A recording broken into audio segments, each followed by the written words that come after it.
नमस्कार दोस्तों, मैं कर्मवीर धुरंधर आप सभी का स्वागत करता हूं, अभिनंदन करता हूं। आज की इस क्लास में हम लोग बहुत सारी चीज़ों के बारे में डिस्कस करेंगे। में सबसे महत्वपूर्ण चीज़ है कि इतनी तैयारी करने के बावजूद यूपीएससी के फील्ड में, लोक सेवा की फील्ड में तैयारी करने वाले जो एस्पिरेंट्स हैं, जो छात्र हैं, वो इतना मेहनत करने के बावजूद 10-10, 15-15 घंटे पढ़ने के बावजूद क्यों फेल हो जाते हैं, क्यों असफल हो जाते हैं, क्यों उनसे प्रीलिम्स भी नहीं निकल पाता है, इसके बारे में आज हम इस क्लास में चर्चा करेंगे।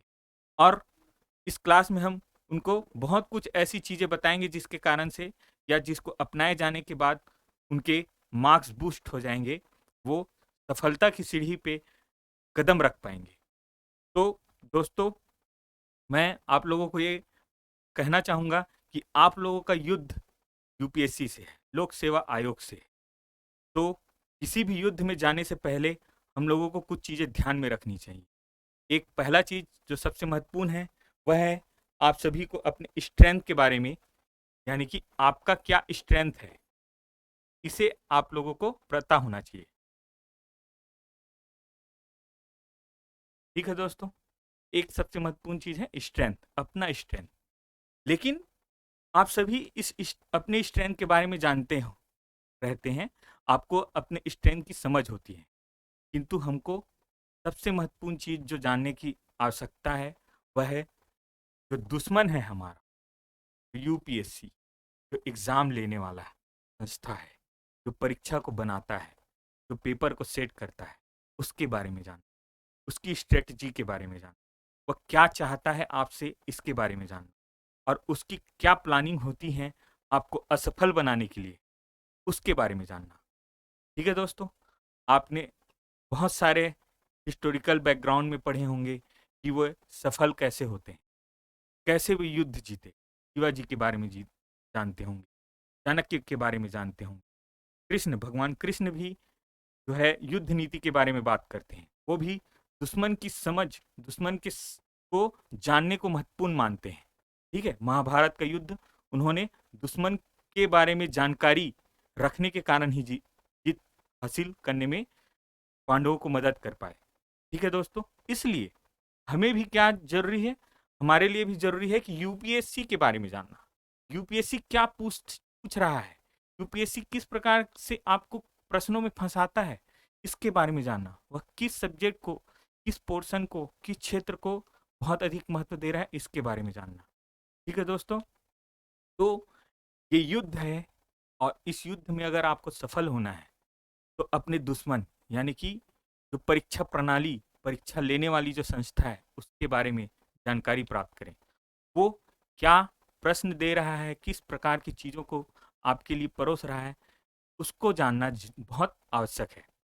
और इसी को ध्यान में रखते हुए हम लोग 2023 यानी कि प्रीलिम्स 2023 के लिए यूपीएससी की क्या स्ट्रेटजी होनी चाहिए, किन चीज़ों पे हमको फोकस करना चाहिए, कौन से बुक्स, यानी कि किस बुक लिस्ट को फॉलो करना चाहिए, इन सब चीज़ों पे हम आज चर्चा करेंगे। ठीक है दोस्तों, तो वीडियो आप लोग पूरा देखिएगा, आप लोगों को बहुत सारी चीज़ें यहाँ पर मिलेंगी, बहुत सारा आपका यहाँ पर समझ आएगा जो आपको एग्ज़ाम को क्लियर करने में हेल्प कर सकता है। ठीक है दोस्तों, तो सबसे पहले हम लोग देखेंगे कि अभी यूपीएससी का क्या पैटर्न रह रहा है, यूपीएससी के प्रीलिम्स में किस प्रकार के पैटर्न को फॉलो कर रहा है, और कौन से सब्जेक्ट से कितने प्रश्न आ रहे हैं, कहाँ कहाँ से प्रश्न आ रहे हैं, इसके बारे में हम लोग बेसिकली चर्चा करेंगे। ठीक है दोस्तों, तो सबसे पहले हम लोग देखते हैं इकोनॉमी सब्जेक्ट, है ना। इकोनॉमी से 2022 में 21 क्वेश्चन आए थे। ठीक है, और उससे पहले 2021 में 14 क्वेश्चन आए थे। ठीक है दोस्तों, आप लोग यहाँ का इकोनॉमी का एवरेज देखिए, 2015 से लेके 2022 तक का एवरेज आप देखिए, कभी कभी 29 क्वेश्चन भी आए हैं। ठीक है, 25 क्वेश्चन, 28 क्वेश्चन। तो आप देख सकते हैं कि इकोनॉमी कितना इम्पॉर्टेंट है, यानी कि ये आप ये समझ लीजिए कि 18 क्वेश्चन से लेके इसमें 29 क्वेश्चन तक कवर इकोनॉमी सब्जेक्ट कर रहा है। ठीक है दोस्तों, और इकोनॉमी का एक बेसिक नेचर है कि वो करंट अफेयर और बेसिक सब्जेक्ट, यानी कि बेसिक समझ, बेसिक नॉलेज से रिलेटेड क्वेश्चन पूछता है। और ये साइंटिफिक सब्जेक्ट भी है। जो भी साइंटिफिक सब्जेक्ट होते हैं उसमें स्कोर करना आसान होता है। उसमें टफ से भी टफ क्वेश्चन को आप अपनी समझ से बना सकते हैं। ठीक है दोस्तों, ये हो गया इकोनॉमी का। हम लोग हर एक सब्जेक्ट में क्या अभी पैटर्न चल रहा है इसके बारे में भी बात करेंगे, और उसमें से किस टाइप के क्वेश्चन आ रहे हैं, कहाँ से क्वेश्चन आ रहे हैं, इसको भी डिस्कस करेंगे हर एक सब्जेक्ट का। ठीक है, तो आप लोग बने रहिए। इन्वायरमेंट, ठीक है दोस्तों, इन्वायरमेंट का क्वेश्चन 2011 के बाद से बढ़ा है। 2011 में यूनाइटेड नेशन ने इन्वायरमेंट सब्जेक्ट को सभी जो है स्कूल, कॉलेज व अन्य संस्थानों के सिलेबस में शामिल करने के लिए बात कही थी। इसके बाद से भारत में भी इन्वायरमेंट सब्जेक्ट को सभी कोर्सेज में शामिल किया गया, और इन्वायरमेंट का महत्व यूपीएससी ने भी समझा, और उसके बाद से इसके प्रश्न बढ़ते गए। आप देख सकते हैं कि यहाँ पर कितना महत्वपूर्ण पोर्शन, कितना महत्वपूर्ण भाग, कितना इम्पोर्टेंस इन्वायरमेंट रखता है। जैसे 2022 में इन्वायरमेंट से 18 क्वेश्चन आए थे, उससे पहले 2021 में 21 क्वेश्चन आए हैं। इसी प्रकार आप देख रहे हैं कि लगभग हर साल इन्वायरमेंट से 15 से 20 क्वेश्चन, इन्वायरमेंट से 15 से 20 क्वेश्चन आ रहे हैं।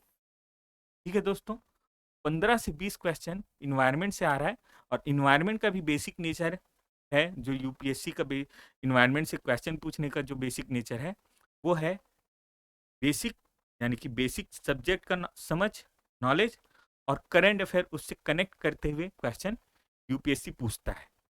ठीक है दोस्तों, और इसका भी कौन से एरिया से क्वेश्चन पूछ रहा है, इससे रिलेटेड हम लोग बात भी करेंगे। उसको हम लोग किसी और वीडियो में किसी दिन डिस्कस करेंगे। ठीक है दोस्तों, तो कौन से एरिया से पूछ रहा है इन सब के बारे में डिस्कस करेंगे उसमें।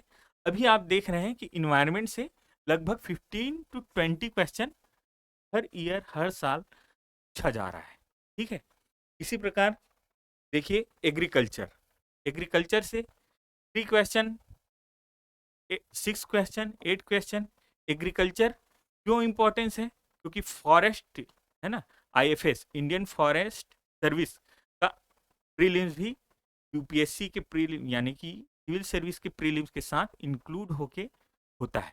इसलिए एग्रीकल्चर से क्वेश्चन आपको हर साल, एग्रीकल्चर हो गया, इन्वायरमेंट हो गया, इससे क्वेश्चन आपको हर साल वेटेज के साथ बहुत अच्छे प्रश्न आपको मिलते हैं। ठीक है दोस्तों, अभी आगे बढ़ते हैं ज्योग्राफी पे। ज्योग्राफी का जब इन्वायरमेंट का इंपॉर्टेंस बढ़ा, इन्वायरमेंट के क्वेश्चन बढ़े, तो ऑटोमेटिक ज्योग्राफी के क्वेश्चन कम हो गए थे, और ज्योग्राफी का वेटेज, जो बेसिक जो ज्योग्राफी है उसका वेटेज कम हो गया है। अभी आप देख सकते हैं कि 16, 17, 18, 19, 20, 21 में ज्योग्राफी के क्वेश्चन कम थे।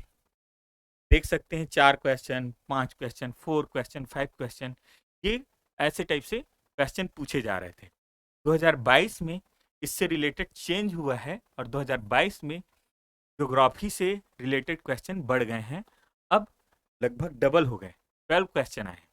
और इसमें एक चीज और मैं आपको बताना चाहूंगा कि ज्योग्राफी से रिलेटेड जो क्वेश्चन थे, है ना, उसमें बेसिकली पहले पहले क्या हो रहा था, पहले मैपिंग से रिलेटेड क्वेश्चन अधिक पूछे जाते थे। कब तक?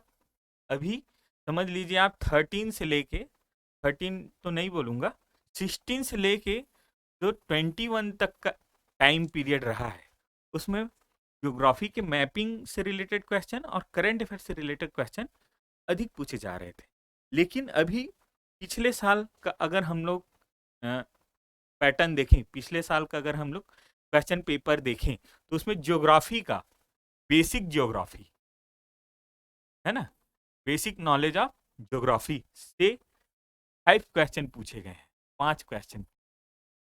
ठीक है दोस्तों, तो आप ये समझ सकते हैं। और पिछले, यानी कि ये हो गया 2022, लेकिन 21 और 20 में भी बेसिक जो ज्योग्राफी है उसके क्वेश्चन बढ़े हैं। ठीक है दोस्तों, तो आप ये समझ लीजिए कि ज्योग्राफी में बेसिक जो ज्योग्राफी है उससे रिलेटेड क्वेश्चन अब महत्वपूर्ण हो सकते हैं, इंपॉर्टेंस हो सकते हैं और उससे रिलेटेड क्वेश्चन बढ़ सकते हैं। ठीक है दोस्तों, तो ये आप ध्यान में रखिएगा कि ज्योग्राफी में बेसिक ज्योग्राफी के साथ आपको मैपिंग को भी इंपॉर्टेंस देना है। मैपिंग में जैसे अपना नेशनल पार्क वगैरह से रिलेटेड मैपिंग पूछता है, करंट अफेयर से रिलेटेड जो भी चीज़ें हुई होती हैं उससे रिलेटेड मैपिंग पूछता है, साथ में इंटरनेशनल ज्योग्राफी से रिलेटेड भी मैपिंग पूछता है। तो आप लोग मैपिंग से रिलेटेड चीज़ को ध्यान में रखेंगे, साथ में ही इस साल के लिए आप लोग ये ध्यान में रखिएगा कि ज्योग्राफी का बेसिक जो ज्योग्राफी है उससे प्रश्न आपके लिए हो सकते हैं। ठीक है दोस्तों, अब हम लोग आगे बढ़ते हैं साइंस टेक में, साइंस एंड टेक से रिलेटेड क्वेश्चन में। ठीक है दोस्तों, तो साइंस एंड टेक से रिलेटेड जो क्वेश्चन रहा है वो अब बेसिक साइंस से क्वेश्चन नहीं पूछा जाता है। आपको जनरली क्वेश्चन मिलेगा, साइंस टेक से रिलेटेड क्वेश्चन करंट अफेयर से रिलेटेड मिलेगा, और वो भी प्रैक्टिकल नॉलेज पे आधारित होता है, आपकी समझ पे आधारित होता है। बहुत ज़्यादा इसमें टफ क्वेश्चन नहीं आते हैं, या आपके बेसिक नॉलेज यानी प्रैक्टिकल नॉलेज पे बेस्ड क्वेश्चन हो सकता है। ठीक है दोस्तों, आप इसके एग्जाम्पल भी देखेंगे, बहुत सारे क्वेश्चन जो कि साइंटिफिक जो क्वेश्चन होते हैं बहुत ही इजी होते हैं, है ना, आप उसको बहुत ही आसानी से बना सकते हैं। ठीक है दोस्तों, तो साइंस एंड टेक का जो क्वेश्चन है पिछले साल यानी कि 2022 में 12 क्वेश्चन आए थे, उसके बाद 2021 में उससे पहले 11 क्वेश्चन आए हैं। ठीक है दोस्तों, तो आप देख सकते हैं लगभग साइंस एंड टेक का हर साल 9 क्वेश्चन से लेके 12 क्वेश्चन तक कवर करता है। तो साइंस का इम्पोर्टेंस भी देख सकते हैं, और साइंस के क्वेश्चन जो होते हैं बहुत ही इजी आते हैं, आसान आते हैं। साइंस टेक आप आसानी से, अगर आपने साइंस टेक अच्छे से पढ़ा है, अच्छे से समझा हुआ है, तो आप उसको बहुत आसानी से बना सकते हैं। जैसे आर्टिफिशियल इंटेलिजेंस का एक क्वेश्चन आया था 2018 में, है ना, उसमें पूरा पेज भर का क्वेश्चन को लिखा हुआ दिया था, लेकिन आप उसके पहले ही लाइन से उस क्वेश्चन को बना सकते, बहुत ही इजी क्वेश्चन था। ऐसे ही क्वेश्चन आते हैं दोस्तों। ठीक है, तो ये हो गया हमारा साइंस टेक। अब आ जाते हैं हम लोग हिस्ट्री पे, history and art and culture पे। तो दोस्तों हिस्ट्री में जो पोर्शन है उसमें पार्ट रहता है ना, अपना हो गया एंशियंट का, ठीक है, मेडिवल का, मॉडर्न का, ठीक है दोस्तों, और अपना हो गया आर्ट एंड कल्चर। ठीक है, तो इन पूरे पोर्शन को मिला के 2022 में हिस्ट्री से 16 क्वेश्चन आए थे। ठीक है, इसका डिवीजन अभी मैं बताऊंगा। ठीक, 2021 में हिस्ट्री मतलब कंप्लीट 21 क्वेश्चन, 20 क्वेश्चन उससे पहले 15 क्वेश्चन। तो आप देख सकते हैं लगभग 15 से, है ना, 20 क्वेश्चन तक कवर करता है हिस्ट्री वाला भाग। ठीक है दोस्तों, तो आप देख सकते हैं कि हिस्ट्री के क्वेश्चन कितने आ रहे हैं, और इसमें आप एक चीज और देखेंगे कि हिस्ट्री का जो पेपर है ना, तो उसमें क्वेश्चंस ऐसे आ रहे हैं जो बहुत ही टफ क्वेश्चन आ रहे हैं, बहुत ही कठिन क्वेश्चन आ रहे हैं, जिसको आप ऑप्शनल सब्जेक्ट भी अगर आप कर रहा हो तो भी आप उसमें से कुछ क्वेश्चंस को नहीं बना सकते।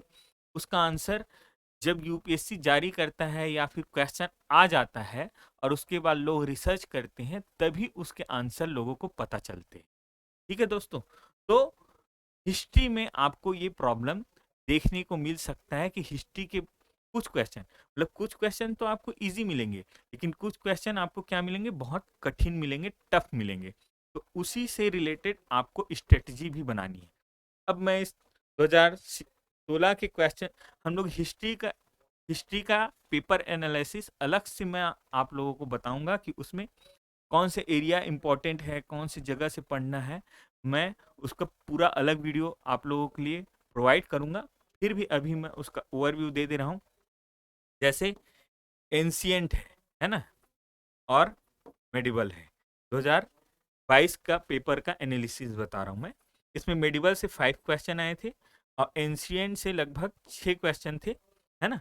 और ancient and art and culture को मिक्स करके पूछ रहा है आजकल, तो आर्ट एंड कल्चर इसी में शामिल है और मेडिवल का भी आर्ट एंड कल्चर इसी में शामिल है, ठीक है। और मॉडर्न हिस्ट्री से लगभग आपके क्वेश्चन आए थे 4 to 5 क्वेश्चन, ठीक है दोस्तों। इसमें कुछ क्वेश्चन करंट से रिलेटेड थे, करंट से कनेक्ट करके पूछे थे। जैसे हमारे प्रधानमंत्री जी सोमनाथ मंदिर गए थे, है ना, तो सोमनाथ मंदिर से रिलेटेड क्वेश्चन पूछा था। ऐसे ही एक क्वेश्चन उनके रामानुज वाला जो क्वेश्चन था वो भी पूछा गया था उनकी फिलॉसफी से रिलेटेड। तो वो भी क्यों पूछा गया था, क्योंकि स्टैचू का इनॉग्रेशन प्रधानमंत्री जी ने किया था, ठीक है दोस्तों। तो ये करंट अफेयर से रिलेटेड क्वेश्चन आपको मतलब हिस्ट्री भी करंट अफेयर से कनेक्ट करके पूछ रहा है, इसको ध्यान में रखना है, ठीक है दोस्तों। और ये ध्यान में रखना है कि हमारा डिवीजन कैसे हो रहा है, एंशियंट, मिडिवल और मॉडर्न का डिवीजन कैसे है, ठीक है। अब जैसे मॉडर्न का अगर हम लोग देखें तो मॉडर्न में आपको क्वेश्चन मिलेगा, अभी यूरोपियों के आगमन से के एरिया से क्वेश्चन पूछ रहा है ना। और अभी 100 ईयर जो भी हुआ है ना, उनसे रिलेटेड क्वेश्चन पूछ रहे हैं, जैसे 1919 है ना, उसका 2 बार हो गया क्वेश्चन पूछते। 1919 में जो क्या आया था, एक्ट आया था, उससे रिलेटेड क्वेश्चन। तो इस प्रकार से आप देख सकते हैं कि हिस्ट्री जो है वो करंट अफेयर से कनेक्ट करके पूछ रहा है। साथ ही जो डिवीजन है उसको आप देख सकते हैं किस प्रकार से डिवीजन हो रहा है क्वेश्चन का।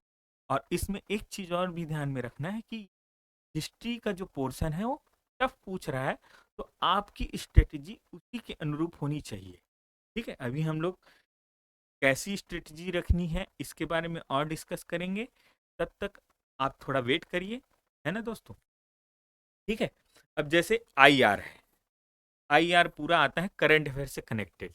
पिछले बार आईआर से रिलेटेड 2021 में एक भी क्वेश्चन नहीं आए थे, ठीक है। और जब एक भी नहीं आया, 0 क्वेश्चन आए आए थे, तो 2022 में उसको बहुत इंपॉर्टेंस दिया गया और 8 क्वेश्चन पूछे, ठीक है दोस्तों।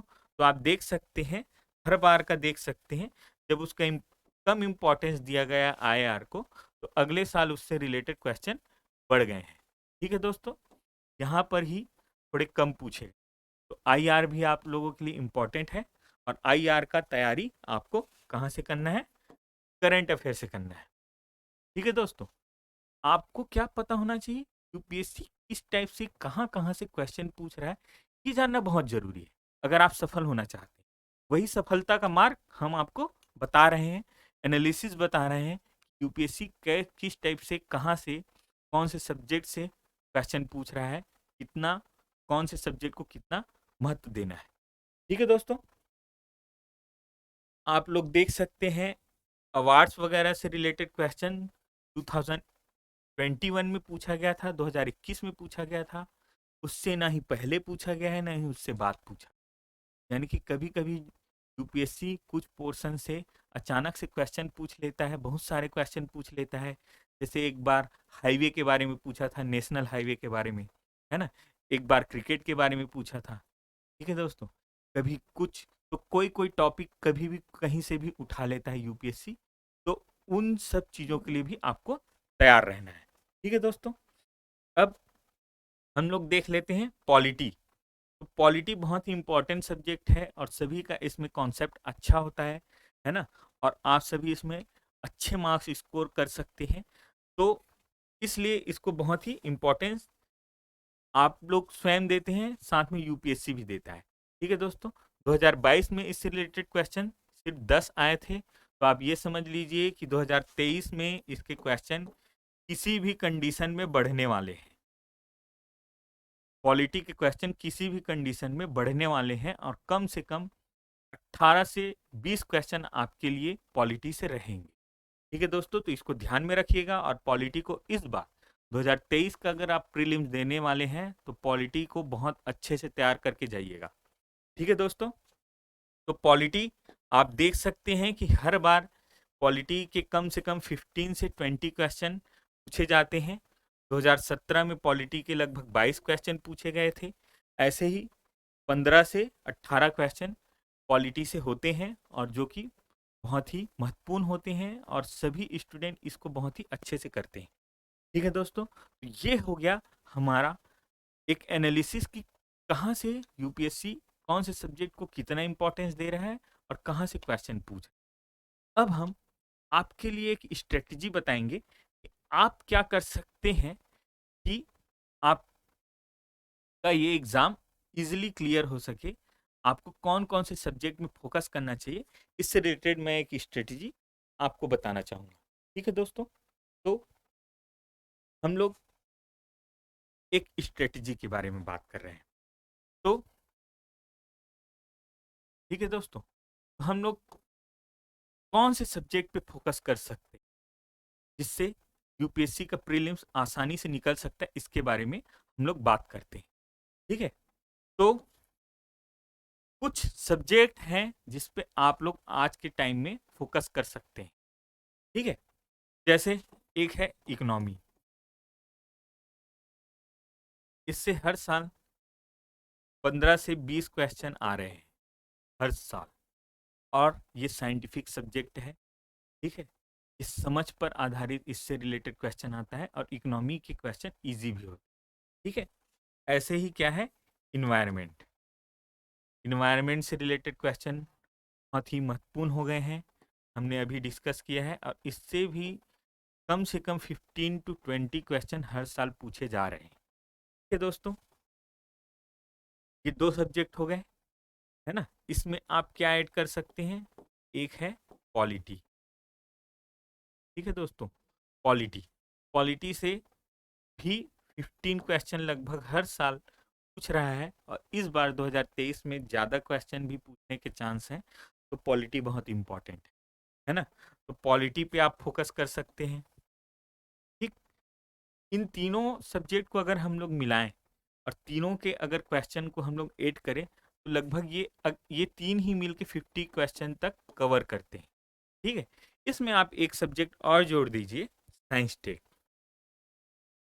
ठीक है, अगर हम साइंस टेक के भी क्वेश्चन इसमें ऐड कर देते हैं तो ये लगभग हमारा टोटल क्वेश्चन 60 क्वेश्चन तक चले जाता है।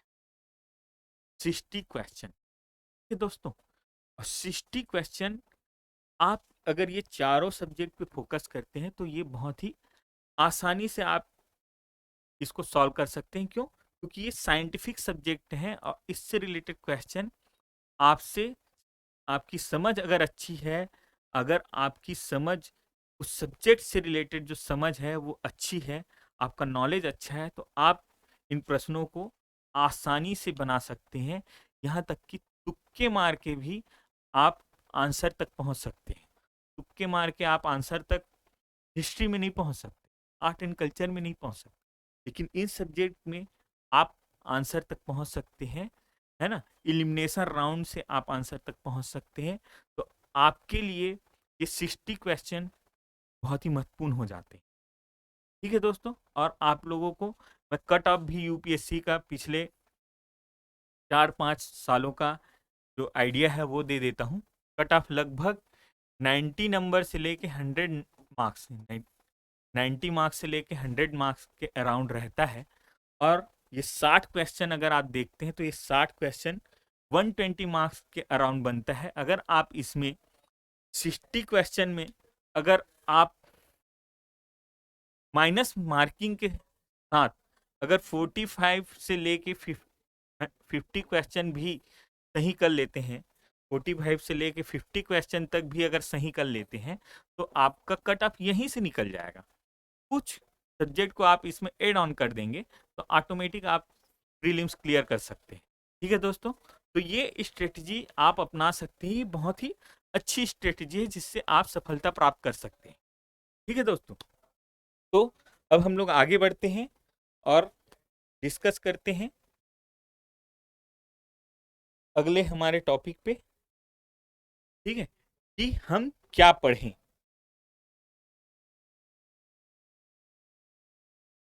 ठीक है दोस्तों, तो बहुत सारे दोस्त, बहुत सारे हमारे एस्पिरेंट हैं वो मुझसे ये क्वेश्चन करते हैं, या बहुत सारे लोगों से ये क्वेश्चन करते हैं कि कहाँ से पढ़ें, किस बुक को फॉलो करें, आखिर हम ऐसा क्या पढ़ें जिससे हमारा एग्ज़ाम क्लियर हो सके।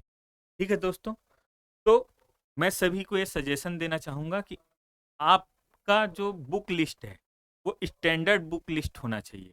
वो किसी कोचिंग पे बेस्ड नहीं होना चाहिए, किसी विशेष संस्था पर आधारित नहीं होना चाहिए। आपको हमेशा हर एक सब्जेक्ट का एक कोई ना कोई स्टैंडर्ड बुक होगा, उसको फॉलो करना चाहिए। ठीक है दोस्तों, अगर किसी कोचिंग का पूरा मटेरियल स्टैंडर्ड होता हो, है ना, स्टैंडर्ड बुक पर आधारित होता हो, तो आप उसको फॉलो कर सकते हैं। लेकिन मैंने अभी तक ऐसा कोई भी कोचिंग नहीं देखा है जिसके सारे नोट्स स्टैंडर्ड होते हों और बहुत ही अच्छे होते हों। इसलिए मैं सजेस्ट करता हूँ कि आप लोग भी स्टैंडर्ड बुक को फॉलो कीजिए। इसमें हम लोग उन स्टैंडर्ड बुक्स के लिस्ट दिए हुए हैं, हिंदी मीडियम हो चाहे इंग्लिश मीडियम हो, आप इन बुक्स को फॉलो कर सकते हैं। और सभी स्टूडेंट जिन्होंने भी यूपीएससी क्लियर किया है, आप उनसे इन बुक लिस्ट के बारे में पूछ सकते हैं। आपको यही बुक लिस्ट वो भी प्रीफर करेंगे, वो भी बताएंगे, तो इन पे आप कभी भी शंका मत करिएगा। ठीक है दोस्तों, तो इस पे हम लोग डिस्कशन कर लेते हैं। सभी लगभग जानते हैं पॉलिटी के लिए आपको एक बुक फॉलो करना है, वो है एम लक्ष्मीकांत। ठीक है दोस्तों, तो आप एम लक्ष्मीकांत फॉलो कीजिए। इकोनॉमी इकोनॉमी के लिए बहुत सारे लोग परेशान रहते हैं, खासकर हिंदी मीडियम के स्टूडेंट परेशान रहते हैं, तो उनके लिए मैं कुछ सजेशन दूंगा। आप शंकर गणेश इंग्लिश मीडियम के लिए, इंग्लिश मीडियम का बहुत ही अच्छा बुक है और बहुत ही इजी लैंग्वेज में लिखा हुआ बुक है, आप इसको फॉलो कर सकते हैं। ये हिंदी मीडियम के बच्चे भी इसको फॉलो कर सकते हैं। इकोनॉमी साइंटिफिक सब्जेक्ट है और उसको आप इंग्लिश में पढ़ेंगे, बहुत ही इजी लैंग्वेज में इसमें लिखा हुआ है, तो आप उसको फॉलो कर सकते हैं। ठीक है दोस्तों, साथ में आप बहुत सारे लोग मृणाल के बारे में बात करते हैं, तो आप मृणाल बिल्कुल फॉलो कर सकते हैं, लेकिन मृणाल की मैं कमियां बता देता हूँ, है ना।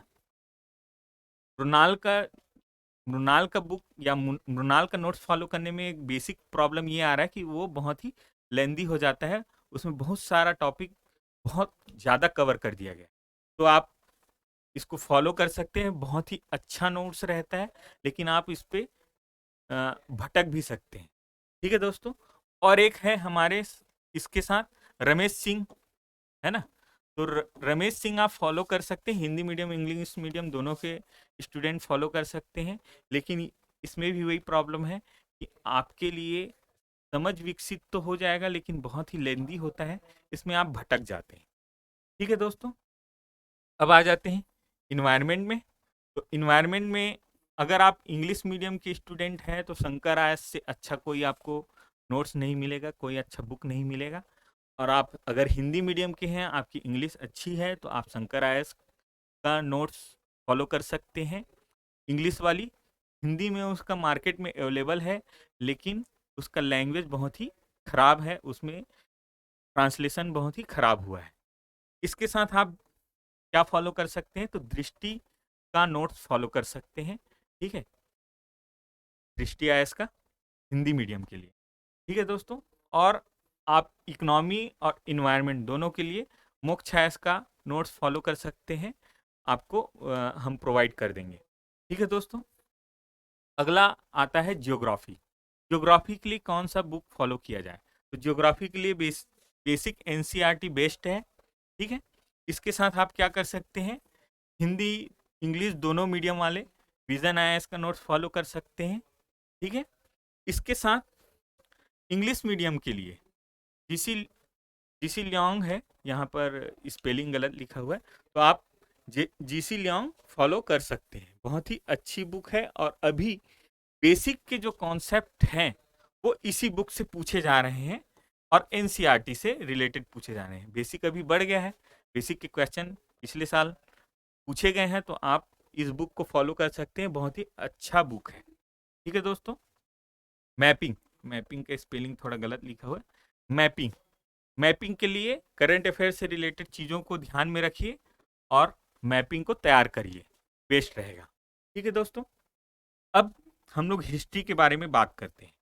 हिस्ट्री में सबसे पहले एंशियन हिस्ट्री को देख लेते हैं। इसके लिए आप एनसीईआरटी फॉलो करिए, एनसीईआरटी बेस्ड है। लेकिन अभी एंशिएंट से रिलेटेड जो क्वेश्चन है वो अब एनसीईआरटी पे बेस्ड नहीं पूछे जा रहे हैं, बल्कि अन्य चीज़ों को ध्यान में रखते हुए थोड़े टफ क्वेश्चन बनाए जा रहे हैं।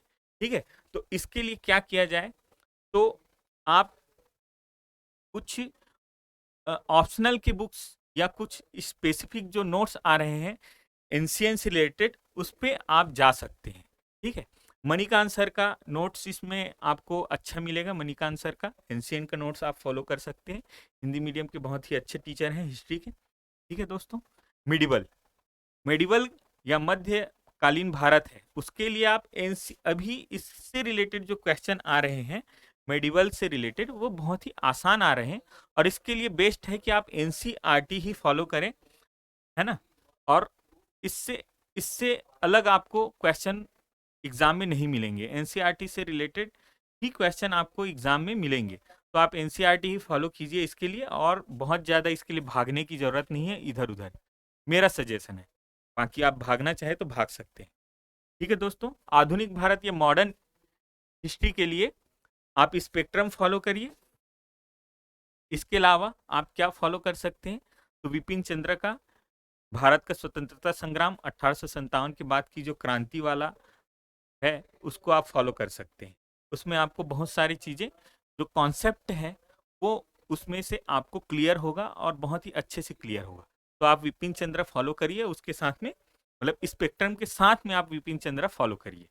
ठीक है दोस्तों, आर्ट एंड कल्चर के लिए आर्ट एंड कल्चर से रिलेटेड क्वेश्चन पहले बहुत आते थे। अभी इससे रिलेटेड जो क्वेश्चन आ रहे हैं वो एंशिएंट और मिडिवल के साथ मिक्स करके आ रहे हैं। ठीक है दोस्तों, तो आर्ट एंड कल्चर के लिए एनसीईआरटी की बुक भी है जो बहुत ही अच्छे हैं। इसके साथ आप क्या कर सकते हैं, आप नितिन सिंघानिया का जो आर्ट एंड कल्चर का टाटा मैकग्रा हिल का जो बुक आता है वो फॉलो कर सकते हैं। अब आगे बढ़ते हैं साइंस टेक पे। तो साइंस टेक सब्जेक्ट जो है पूर्ण रूप से यानी कंप्लीटली अभी करंट अफेयर बेस्ड आ रहा है। और मैं आप लोग को भी सजेस्ट करूंगा कि साइंस टेक के लिए आप करंट अफेयर के जितने भी अपडेटेड चीज़ें आ रही हैं उसको फॉलो करते हुए आप इसको कंप्लीट कर सकते हैं साइंस टेक। और कौन करंट अफेयर कैसे करना है, कहाँ से करना है, इसके बारे में हमने अलग से डिस्कशन किया हुआ है, आप उस वीडियो में जाकर देख सकते हैं। बाकी मैं अभी इसमें भी डिस्कस करूंगा कि आप करंट अफेयर कहाँ से कर सकते हैं। ठीक है दोस्तों, एग्रीकल्चर, बहुत सारे लोग एग्रीकल्चर कहाँ से पढ़ें इसके बारे में पता ही नहीं होता है। तो एग्रीकल्चर के लिए मैं आप लोगों को सजेस्ट करूंगा, शंकर आईएएस का एक नोट्स आता है एग्रीकल्चर से रिलेटेड। साथ ही एग्रीकल्चर का कुछ एक चैप्टर उन्होंने इन्वायरमेंट के नोट्स में भी दिया हुआ है, तो वहाँ से तो क्वेश्चन आते ही हैं। अलग से शंकर आईएएस ने एग्रीकल्चर के लिए नोट्स प्रोवाइड किया हुआ है, आप उसको फॉलो कर सकते हैं। बहुत ही कम लोग इसके बारे में जानते हैं, तो आप इसके बारे में पता करिए, नोट्स आपको मार्केट में मिल जाएगा। ठीक है दोस्तों, आईआर, आईआर के बारे में हम लोग डिस्कस कर लिए हैं।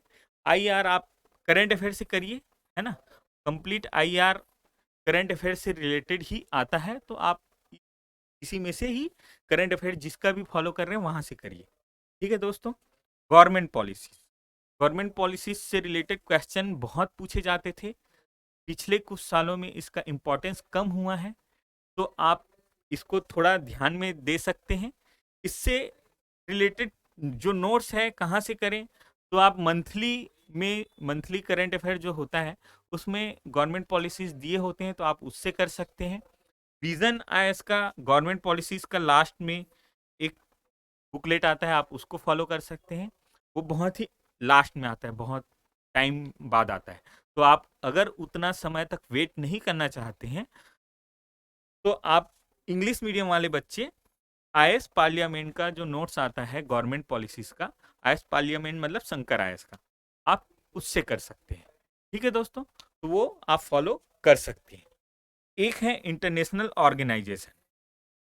इंटरनेशनल ऑर्गेनाइजेशन यानी कि इंस्टीट्यूशन से बहुत सारे क्वेश्चन पिछले के वर्षों में पूछे गए हैं यूपीएससी द्वारा, तो आप इसके लिए क्या फॉलो करें, तो इसके लिए आप फॉलो कर सकते हैं एक ओनली आईएएस का इंटरनेशनल ऑर्गेनाइजेशन का नोट्स, साथ ही आप क्या कर सकते हैं, आईएस पार्लियामेंट।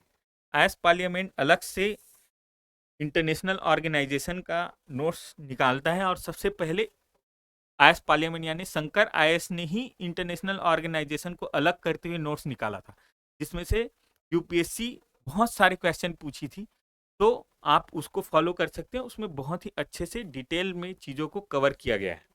ठीक है दोस्तों, अब हम लोग करंट अफेयर से रिलेटेड, यानी कि करंट अफेयर कहाँ से करें, किस संसाधन से करें, किस कोचिंग संस्थान या किस करंट अफेयर को फॉलो करें, इसके बारे में डिस्कस कर लेते हैं। इससे रिलेटेड क्वेश्चन हम लोगों ने पहले ही डिस्कस किया हुआ है एक वीडियो में, तो आप उसको भी कंप्लीट देखेंगे तो आपको एक आइडिया लग जाएगा। फिर भी हम लोग यहाँ पर आपको बता देते हैं। ठीक है, तो करंट अफेयर के लिए आप क्या कर सकते हैं, विजन आईएएस कर सकते हैं, ओनली आईएएस कर सकते हैं, इनसाइट आईएएस का करंट अफेयर कर सकते हैं। ठीक है, लेकिन इसमें प्रॉब्लम क्या आता है कि हम लोग मंथली करें कि पीटी 365 करें, ये बड़ा प्रश्न है, बड़ा क्वेश्चन है। तो इस पे डिस्कशन हमने किया हुआ है, फिर भी मैं यहाँ पर बता रहा हूँ कि आप पीटी 365 पर ना जाके आप मंथली पे जाएं, है ना, या फिर आप कुछ सब्जेक्ट के लिए हाइब्रिड, है ना, इसका हाइब्रिड ऑप्शन भी अपना सकते हैं। कुछ सब्जेक्ट को आप मंथली से करिए और कुछ सब्जेक्ट को आप कहाँ से करिए, पीटी 365 से करिए। ठीक है दोस्तों, तो जो इम्पोर्टेंट सब्जेक्ट हैं उसको मंथली से करते हुए साल भर पढ़िए, और कुछ जो कम इम्पोर्टेंट टॉपिक होते हैं, सब्जेक्ट होते हैं, है ना, उसको आप क्या कर सकते हैं, उसको पीटी 365 से भी कर सकते हैं। अब करंट अफेयर हिस्ट्री के लिए किसको फॉलो करें स्पेसिफिक, तो करंट अफेयर हिस्ट्री का करंट अफेयर के लिए आप इनसाइट फॉलो कर सकते हैं। बहुत ही आपको इसमें बेस्ट जो है करंट अफेयर मिलेगा। ठीक है दोस्तों, तो ये आप फॉलो कर सकते हैं। इसके अलावा करंट अफेयर से रिलेटेड हम लोगों ने वीडियो सीरीज जो जारी किया है उससे आप पढ़ सकते हैं। ठीक है दोस्तों, तो उसमें हम लोग लगभग सभी पूरा जो करंट अफेयर है उसको कवर करते हुए पूरे उसका क्रक्स का आपको प्रोवाइड करेंगे, तो आप उसको फॉलो कर सकते हैं। बहुत ही अच्छे से उसमें आपको रिसर्च बेस्ड चीज़ें मिलेंगी। ठीक है दोस्तों, तो अब आगे बढ़ते हैं। ये हो गया कि हम कहाँ से पढ़ें। ठीक है, अब हम लोग डिस्कस करते हैं कि कितना पढ़ें। तो ये बहुत ही इंपॉर्टेंट क्वेश्चन है कि कितना पढ़ें, है ना। बच्चे यहीं पर फंसते हैं। सभी बच्चे मेहनत करते हैं, 10-10, 15-15 घंटे तक पढ़ते हैं, अपना पूरा जी जान लगा देते हैं, लेकिन लास्ट में क्या मिलता है, असफलता, निराशा। इस असफलता और निराशा से आप अगर बचना चाहते हैं तो आप क्या करिए, अपनी स्ट्रेटजी बनाइए। और अगर आप अपनी स्ट्रेटजी नहीं बना पा रहे हैं तो वो हम बताएंगे कि आप क्या स्ट्रेटजी अपना सकते हैं। ठीक है दोस्तों, तो हम लोगों ने जैसे पहले ही डिस्कस किया हुआ है कि आप कुछ सब्जेक्ट को अलग करके उस पे बेस्ड तैयारी कर सकते हैं। जैसे हम लोगों ने डिस्कस किया, आप इकोनॉमी, है ना, इन्वायरमेंट, पॉलिटी, है ना, और साइंस टेक को बेस्ड करते हुए आप अपनी स्ट्रेटजी बना सकते हैं। ये होता है सेलेक्टिव स्टडी, है ना। आप इन सब्जेक्ट पे सेलेक्टिव हो गए, है ना। और क्या कर सकते हैं, आप हर एक सब्जेक्ट में भी सिलेक्टिव हो सकते हैं कि कौन से एरिया से क्वेश्चन पूछा जा रहा है तो उस पर फोकस किए। जैसे हिस्ट्री है, हिस्ट्री का मैं एग्जांपल दे रहा हूँ, है ना। हिस्ट्री में मिडिवल से अकबर से रिलेटेड क्वेश्चन को पूछता ही है। ठीक है, मॉडर्न में अभी यूरोपियों के आगमन से क्वेश्चन पूछ रहा है, एक्ट से क्वेश्चन पूछ रहा है, गांधी जी से क्वेश्चन पूछ रहा है, तो आप इन पे फोकस कर लीजिए। एंशियंट में क्या, हिस्ट्री में किससे क्वेश्चन पूछता है जनरली, हड़प्पा सभ्यता से क्वेश्चन पूछता है, इंडस वैली सिविलाइजेशन से, मौर्यन पीरियड से क्वेश्चन पूछ रहा है अभी। ठीक है, बुद्ध और जैन, तो आप इन पोर्शन पे फोकस कर सकते हैं। अन्य जो पोर्शन जिसपे बहुत ज्यादा यूपीएससी का फोकस नहीं रहता है उसको आप कम इंपॉर्टेंस देते हुए पढ़ सकते हैं। तो आप क्या कर सकते हैं, सिलेक्टिव हो सकते हैं, है ना, सिलेक्टिव हो सकते हैं। इसके अलावा बहुत सारे स्टूडेंट क्या करते हैं, कंप्लीट स्टडी करते हैं। कंप्लीट स्टडी का मतलब क्या होता है कि हर एक टॉपिक को कंप्लीट, हर लाइन बाय लाइन हर एक सब्जेक्ट को कंप्लीट पढ़ते हुए तैयारी करना, ये भी करते हैं और आप ये भी कर सकते हैं। लेकिन इसमें क्या होता है कि आप कोई बिना स्ट्रेटजी के जाते हैं और 10-10, 15-15 घंटे पढ़ के अपना पूरा एनर्जी इस पे लगा के, अपना जी जान लगा के पढ़ते हैं, तब जो है आप एग्जाम पे बैठते हैं। तो आप क्या कर सकते हैं, आप इसको भी फॉलो कर सकते हैं, कंप्लीट स्टडी को, सिलेक्टिव स्टडी को भी फॉलो कर सकते हैं, या फिर आप क्या कर लीजिए, आप हाइब्रिड स्टडी अपना सकते हैं। हाइब्रिड का मतलब क्या है कि कुछ सब्जेक्ट को आप जिसको इंपॉर्टेंस दे रहे हैं उसको आप कंप्लीट पढ़ लीजिए, बहुत अच्छे से पढ़ लीजिए, ठीक है। और जो सब्जेक्ट कम इंपॉर्टेंस लग रहा है या जो सब्जेक्ट आपका कमजोर है, तो उसमें आप क्या कर सकते हो, उसमें सेलेक्टिव हो सकते, उसमें कौन से एरिया से पूछा जा रहा है, कौन से एरिया को यूपीएससी फोकस कर रहा है, उसके आधार पर आप उस पे बेस्ड तैयारी कर सकते हैं, ठीक है दोस्तों। तो आप क्या कर सकते हैं, हाइब्रिड स्टडी का पैटर्न अपना सकते हैं। इसमें जो पोर्शन इंपॉर्टेंट लग रहा है ना, उसके साथ कुछ चीज़ों को कंप्लीट करने के साथ कुछ चीज़ें ऐसे पढ़ सकते हैं जो इंपॉर्टेंट हो सकते हैं। तो आप इस प्रकार के पैटर्न को भी अपना सकते हैं। अब हम लोग थोड़ा सा डिस्कस करेंगे और बात करेंगे कि कितने क्वेश्चन अटेम्प्ट करें। बहुत सारे स्टूडेंट के ये डाउट होते होते हैं कि हमें कितना क्वेश्चन अटेम्प्ट करना चाहिए, ठीक है, कितना पढ़ें, ये सब हम लोगों ने डिस्कस कर लिया। अब एग्जाम में कितना अटेम्प्ट करें, ठीक है, क्या 100 क्वेश्चन पूरे अटेम्प्ट करने चाहिए, हैं? क्या आप 100 क्वेश्चन अटेम्प्ट कर सकते हैं? अगर आप कर सकते हैं तो कर लीजिए। लेकिन हमको क्या देखना चाहिए कि यूपीएससी का कट ऑफ अभी क्या जा रहा है। किसी भी एग्जाम का पैटर्न देखने के साथ उसका कट ऑफ भी देखा जाना चाहिए, तभी आप उसके सही एग्जाम को कैसे सॉल्व करना है इसके बारे में जानकारी या उसको सही स्ट्रेटजी बना सकते हैं। तो हम क्या देखेंगे कि यूपीएससी का कट ऑफ अभी कितने रेंज में जा रहा है।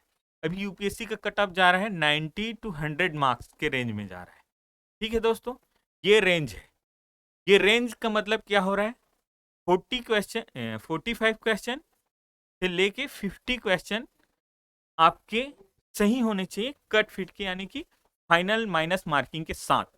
तो आप क्या कर सकते हैं, आप यूपीएससी के प्रीलिम्स क्लियर कर सकते हैं, ठीक है। तो इसी पे बेस्ड आपकी स्ट्रेटजी भी होनी चाहिए, तो क्वेश्चन भी इसी पे बेस्ड आप अटेम्प्ट करेंगे ना। तो अगर कट ऑफ कम जा रहा है तो आप भी अपना जो है अटेम्प्ट क्वेश्चन कम कर लीजिए। ऐसे क्वेश्चन जो बाउंसर हैं, जो आपसे नहीं बन रहे हैं, जिसके बारे में कुछ भी नहीं पता है, आपको समझ ही नहीं है या आपको पता ही नहीं है, तो आप उसको छोड़ सकते हैं। या फिर आप उसके उस क्वेश्चन के आंसर तक नहीं पहुंच पा रहे हैं, इलिमिनेशन के बाद भी नहीं पहुंच पा रहे हैं, तो आप उसको छोड़ सकते हैं, आप बाउंसर क्वेश्चन छोड़ दीजिए। तो क्रिकेट में बाउंसर आता है तो छोड़ देते नहीं, या तो बाउंसर में 6 लगेगा या आउट होगे, दोनों में से एक चीज होगा। तो आप उसके हिसाब से अपनी अपना स्टैंडर्ड के हिसाब से आप उसको, अगर खेलना जानते हैं तो आप बाउंसर पे छक्का लगाइए, नहीं खेलना चाहते हैं छोड़ दीजिए, है कि नहीं। तो आप क्या कर सकते हैं, आप अटेम्प्ट कम कर सकते हैं और अपना एक्यूरेसी को बढ़ा सकते हैं।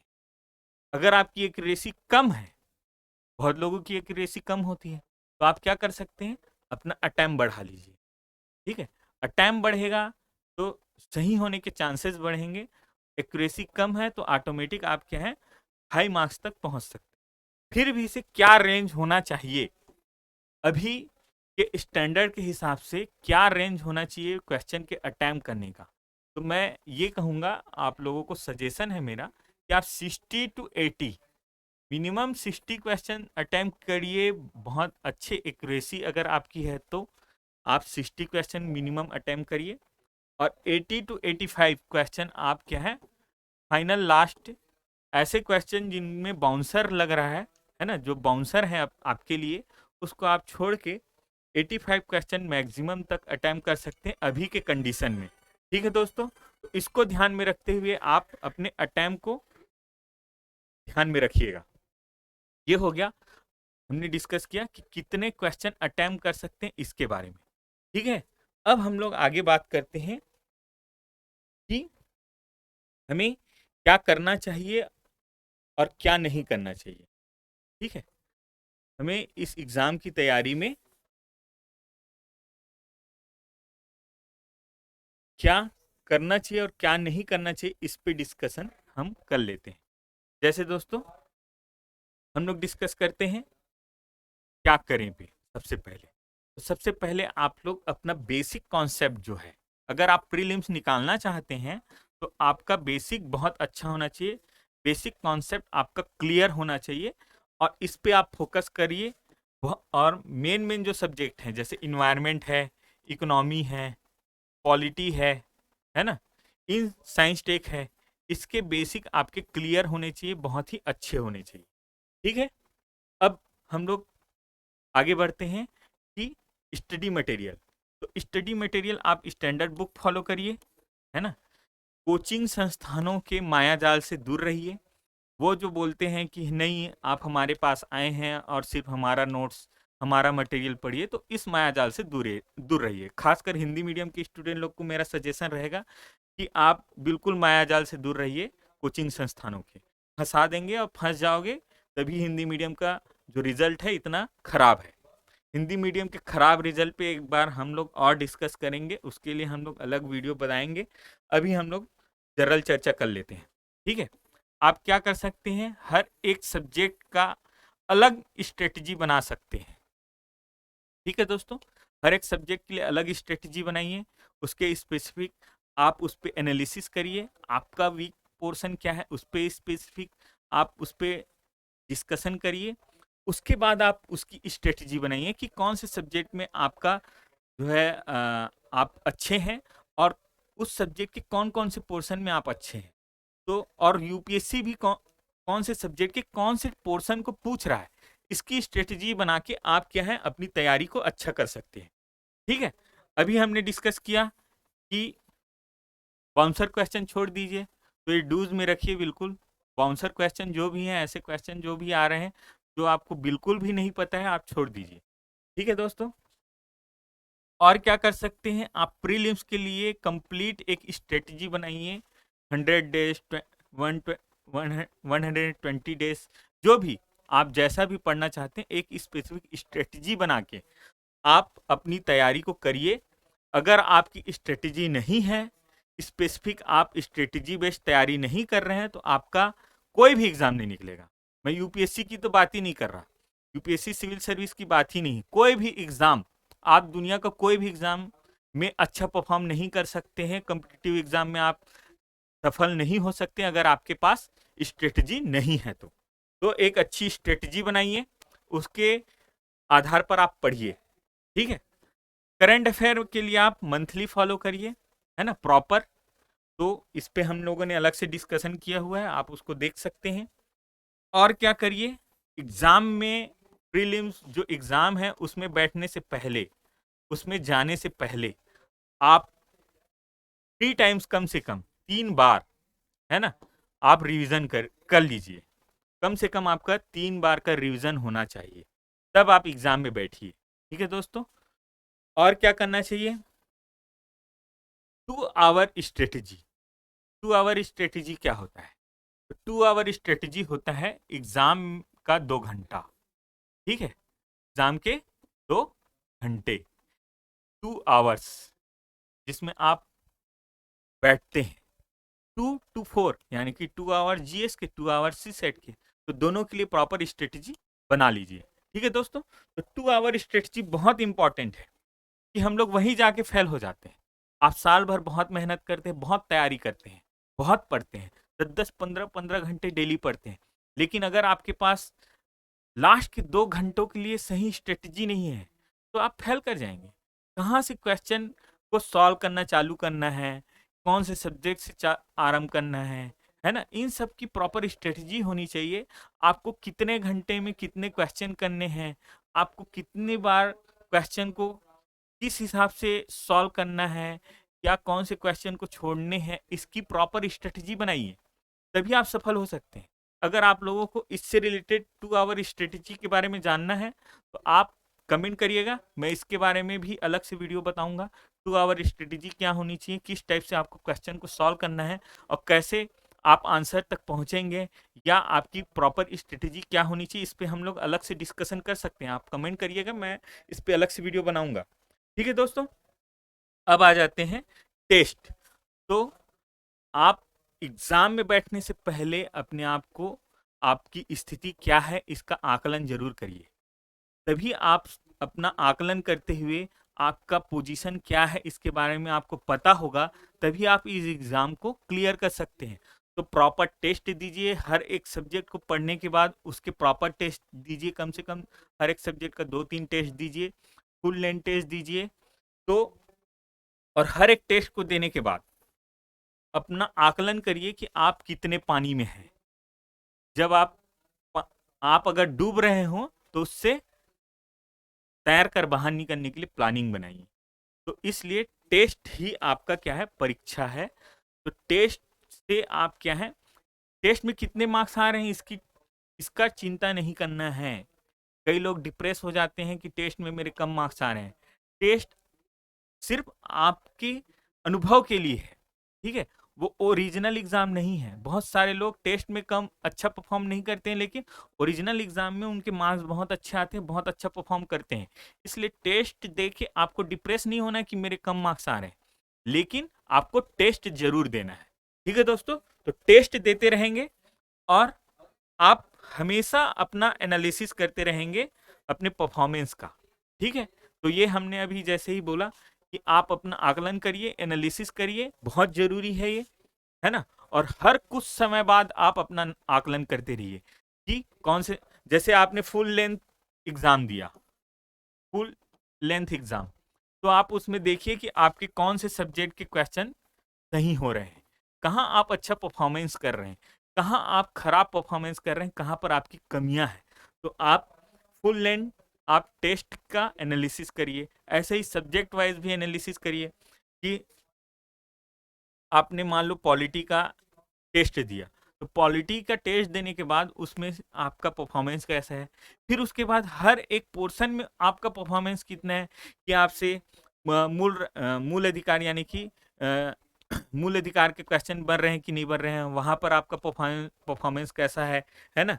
ऐसे ही आप क्या है, कॉन्स्टिट्यूशन के कौन से पोर्शन में आपकी गलती हो रही, इसके बारे में आप डिस्कशन कर सकते हैं, उसके बारे में आप पता लगा सकते हैं। तो एनालिसिस बहुत जरूरी है। ठीक है दोस्तों, और क्या, तो ये हो गया, हमने डिस्कस किया कि आप क्या करें। ठीक है, तो अब डिस्कस करते हैं क्या ना करें। ऐसा क्या है जिसपे हमको जो है, जो हमें नहीं करना चाहिए। तो आप सबसे बड़ी गलती करते हैं, माया जाल में फंसते हैं, अंधभक्ति में फंसते हैं। तो अंधभक्ति से बाहर निकलिए, सिंगल कोचिंग संस्थानों का जो आप नोट्स पढ़ते हैं, है ना, स्टैंडर्ड बुक नहीं पढ़ते हैं तो स्टैंडर्ड बुक फॉलो करिए, और इन कोचिंग संस्थानों के मायाजाल से बाहर निकलिए। आपसे 2-2 लाख रुपए फीस लेते हैं, लेकिन आप उनके टीचर से मिल भी नहीं सकते हैं, बात भी नहीं कर सकते। क्वेश्चन पूछना होता है तो चीट से पूछना होता है। तो इन सब चीज़ों से बाहर निकलिए, अंधभक्ति से बाहर निकलिए। और पीटी 365 का इंतजार नहीं करना है आपको। करंट अफेयर अगर आप करना चाहते हैं तो आप मंथली करिए, मंथली जो भी करंट अफेयर आपको अवेलेबल हो रहा है वो करिए, या फिर आप प्रॉपर अपना नोट्स बना सकते हैं, उससे कर सकते हैं, या फिर हमारे चैनल में जो करंट अफेयर रिलेटेड वीडियो डाले जा रहे हैं आप उसको फॉलो करते हुए आप आगे बढ़ सकते हैं। ठीक है दोस्तों, तो ये स्ट्रेटेजी अपना के आप सफल हो सकते हैं, इसको ध्यान में रखिएगा। यही स्ट्रेटेजी के साथ, एनालिसिस के साथ यूपीएससी को आप जब जानेंगे तभी आप उस प्रीलिम्स के में सफल हो सकते हैं, या यूपीएससी के एग्जाम में सफल हो सकते हैं। और इन्हीं स्ट्रेटेजी के साथ मैं 5 बार यूपीएससी का प्रीलिम्स क्लियर किया हूँ। ये मेरा पर्सनल अनुभव है, मेरा पर्सनल मैं एनालिसिस रहा है कि जब तक आप यूपीएससी के पैटर्न को नहीं जानेंगे, यूपीएससी को नहीं जानेंगे, तब तक आप सफल नहीं हो सकते हैं। वो एग्जाम्स कहाँ से, वो क्वेश्चन कहाँ से पूछ रहा है एग्जाम में, इसके बारे में आपको समझ होना बहुत जरूरी है। इसलिए आप प्रॉपर एनालिसिस करके एग्जाम में बैठिए। ठीक है दोस्तों, और मैं आपको बताना चाहूंगा कि हम लोग हर एक सब्जेक्ट का अलग अलग एनालिसिस भी आपको प्रोवाइड करेंगे। जैसे हम हिस्ट्री का, इन्वायरमेंट का, हर एक सब्जेक्ट का एनालिसिस प्रोवाइड करेंगे कि वो यूपीएससी उसमें कहाँ से कौन से पोर्शन पे फोकस कर रहा है और अब उसका स्ट्रेटजी क्या हो सकता है या उससे रिलेटेड वो क्या कर सकता है, इसके बारे में हम अलग से वीडियो आप लोगों को प्रोवाइड करेंगे। और ये वीडियो कैसा लगा, एनालिसिस कैसा लगा, आप लोग जरूर इससे रिलेटेड कमेंट करिए। और जो भी आप चाहते हैं और भी जिन भी चीज़ों के बारे में आप वीडियो चाहते हैं उसके उससे रिलेटेड आप कमेंट कर सकते हैं।